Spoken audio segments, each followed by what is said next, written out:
Hello there and welcome to my tutorial about war and conquering things in Songs of Syx. In this video I'm going to show you how to conquer stuff around your city and how to, well, build up an army, supply an army and all those things. I'm not going to talk about how the direct control of your combat works. That's a completely different video, and we're going to talk about the other strategical things. All right, so first of all, I want to talk about what you need to actually get yourself an army together. When you click up here to the sword icon, you see that you have here your army.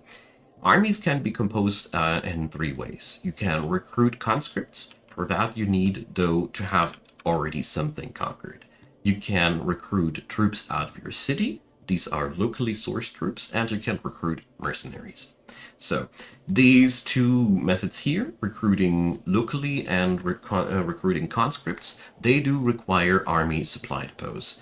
These are buildings that carry goods from your city to your armies. That is basically what they do. So your armies will need to be supplied to properly work with clothing and rations. These are the baseline things they require to not die. Everything else is basically a bonus. Though you want to supply at least armor and weapons to the people that you field. Depending on your training regimen, you should always check out, for example, here are local conscripts. When they are geared out with, for example, here leather, you should bring leather armor into your army as well, and so on and so forth. The local training and local usage of armies is much cheaper than bringing up a mercenary army. A mercenary army has the advantage that you don't need to supply them manually.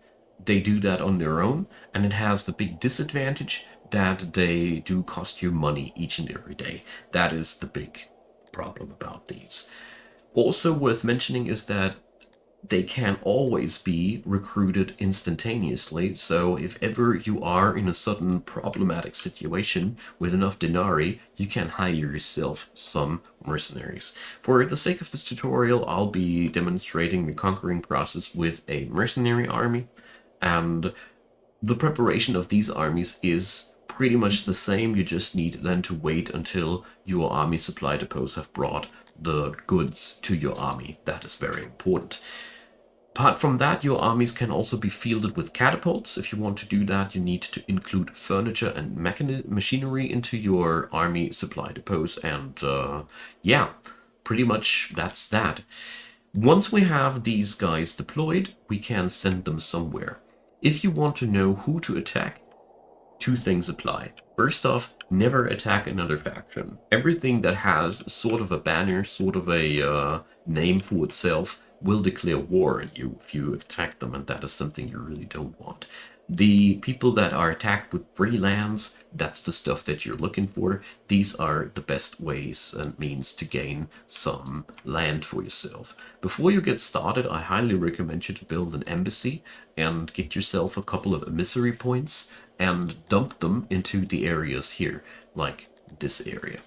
Once your emissaries have generated 1% of intelligence, you know how much fighting power there is available. If you keep them longer there, you will also learn more and more about the lands that you can conquer there. But for starters, you mostly want to know what you're getting yourself into. Once you have acquired a target for your attacks, you select your army by left-clicking it and left-click where it should go, and then you speed up the time and watch it go. Alright. So, now you see that you're besieging somewhere. In that scenario, you check for what happens if we assault. In the ideal case, you want a victory with basically no casualties on your own end, especially if you've raised the army yourself. With mercenary armies, you see you can be a little bit more reckless. The point here is, though, you want to destroy the enemy fortifications if you don't win the fight. In many cases, the assault will be will have a prognosis of a defeat. In that scenario, you just click wait, and the longer you wait, the more the fortifications will be destroyed, and then the fight will become more and more biased towards your favor. This is how you siege areas. You just let your army linger there, and then from time to time you check out if the assault is going to be positive or not. But you always will need to have an army that is stronger than the enemy army. You don't need to expect that a weaker army will be winning at any end. That's not gonna happen. Now, once we press assault and it is victorious, you get to select what you want to do with your victory. You can now either capture slaves, get to select what kind of slaves you want to capture, you can execute the slaves, or you can release the slaves.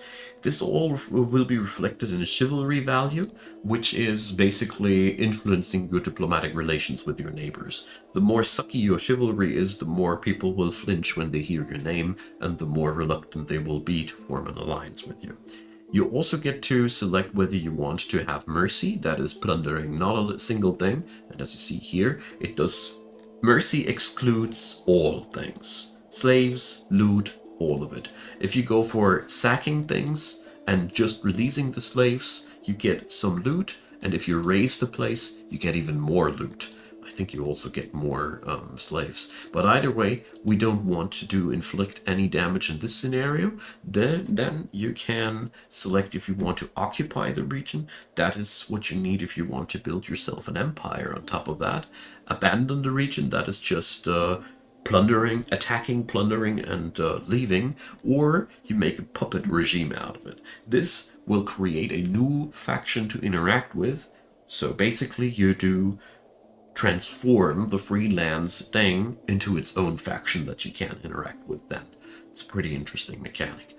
So, depending on what you do, this will be what happens, and once you have occupied the area, it is part of your newly founded empire. So, that's the basics about warfare in this game. You can here now see various different metrics that all will influence your military success. The most important things are health, power, and supplies. So morale should never be negative, obviously, but it's really most about keeping your supplies in shape. Never field an army without having a city to back it up. That's really important. Once you don't need your mercenaries anymore, you can disband them like that, and henceforth, when we now want to form an army, I want to show you that, you can now also recruit in your regions. Yeah, alright, there's too many dead people right now there to recruit stuff, but you get the idea. Now, that's the basics about how to conquer stuff in the world. From this, it doesn't get much more difficult than that. There is also battlefield combat. We're going to go over that in a different video. I hope this helped you out in so far, and let me know in the comment section if you have any further questions. Thanks a lot for watching. Leave a thumbs up if you enjoyed so the algorithm knows you did, and feel free to subscribe. You are always welcome here, and I do daily stuff. There is also my description box link for the playlist for a tutorial playlist, so a let's play tutorial thing, or a playlist for shorter tutorials like this one. So feel free to check them out. Also check out my Discord, my Twitch, and I'd be more than delighted if you decide to support Icon Gaming financially.